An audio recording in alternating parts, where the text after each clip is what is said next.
Hello বন্ধুরা, এখন আমি দ্য স্ট্রেঞ্জার্স চ্যাপ্টার 1 এই সিনেমাটা রিভিউ করতে চলেছি, যেটি ভিওডি মতলব ভিডিও অন ডিমান্ডে রিলিজ করা হয়েছে। এবং এই সিনেমাটায় স্ট্রেঞ্জার্সেরই মানে তৃতীয় সিনেমা। 5টা সিনেমা ইনস্টলমেন্ট আছে, যার মধ্যে তৃতীয় সিনেমা এটা। এবং এই চ্যাপ্টার 1, চ্যাপ্টার 2, চ্যাপ্টার 3 প্রথম ইনস্টলমেন্ট এটা। তো বলা যায় এটা কাইন্ড অফ প্রথম সিনেমাটারই তারা রিবুট করেছে, ওরকম টাইপেরই বলা যায়। কারণ গল্পের সাথে কিন্তু আগেরগুলোর সাথে কিন্তু এই গল্পে কিন্তু সেরকম কোনো মিল নেই, এটুকু পরিষ্কার বোঝা যাচ্ছে। গল্পটা যদি ছোটো করে বলি, একজন অবশ্যই এই সিনেমার যে প্রোটাগনিস্ট হিরো এবং হিরোইন, তারা তাদের লাইফস্টাইলটা কাটাতে এবং তাদের 5 বছরের অ্যানিভার্সারি, বিয়ে হয়নি বাট তাদের সম্পর্কটা আছে, সেটা কাটাতে তারা একটা জায়গায় যাচ্ছে এবং সেখানে যেতে গিয়ে তাদের গাড়িটা খারাপ হয়ে যাচ্ছে এবং তারা একটা গ্রামের মধ্যে থাকতে যাচ্ছে।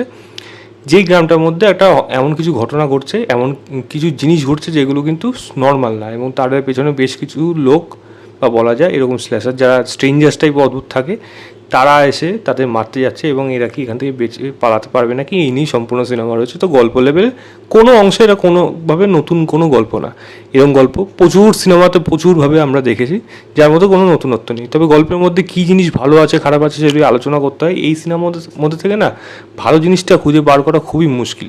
প্রথম কথা হলো, এই দুজনের যে গল্পটা দেখাবে, এরকম প্রত্যেকটা সিনেমা একইভাবে শুরু হয়, একইভাবে গিয়ে শেষ হয়। এই সিনেমাটাও কিন্তু ওরমভাবেই শুরু হয়েছে, সেরকমভাবে শেষ হয়েছে। তবুও কিন্তু দেখতে স্ল্যাশার ফিল্মগুলো কিন্তু দেখতে ভালো লাগে, কারণ একটা মানে থ্রিলিং ব্যাপার থাকে, কী হবে কীভাবে সব বাঁচতে পারবে না। এই সিনেমাটা সবই ওরমভাবে চলার পর সিনেমাটাকে যেভাবে শেষ করা হয়েছে না, এই সিনেমাটা দেখে আপনার মনে হবে এটা কেন বানালো।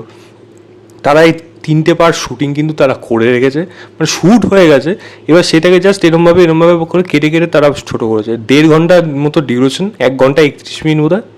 বলতে গেলে এই সিনেমার মধ্যে সেরকম কোনো কিছুই নেই।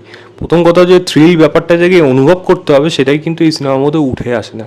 এখানে থ্রিলিং মোমেন্টগুলো খুবই কম, জাম্প স্কেয়ার মোমেন্ট খুবই কম, খুবই প্রেডিক্টেবল হয়ে যায় সেইগুলো।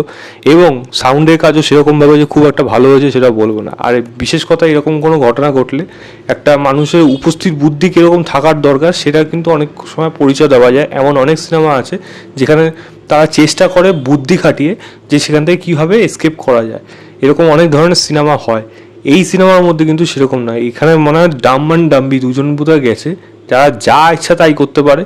কোন সময় কী মুমেন্টে একটা মানুষ গাড়ি নিয়ে তাকে যদি ধাক্কা দিতে আসে, সে তার হাতে যদি গাড়ির স্টিয়ারিং থাকে, সে গাড়ি চালায় না, বরং উল্টে দেখে যে গাড়িটা নিয়ে তারা ধাক্কা দিতে আসছে।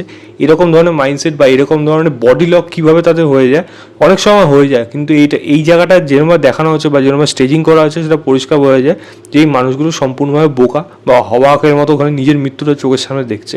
এরকম জিনিস এই সিনেমাটা ঘটেছে। এবং সিমিলারলি যেটা বললাম, এই সিনেমার ক্লাইম্যাক্স যেরকমভাবে সিনেমাটাকে শেষ করা হয়েছে, একেবারেই সেটা ভালো না।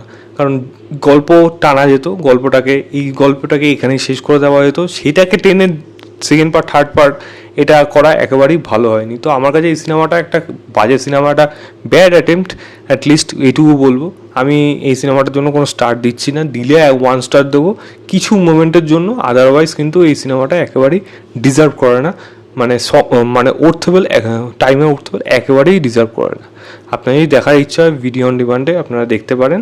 তো এই ছিল আমার overall review the strangers chapter 1 বলে সিনেমাটা। ভিডিওটা ভালো লাগলে লাইক, শেয়ার এবং চ্যানেলটাকে সাবস্ক্রাইব করে দেবেন। বাই।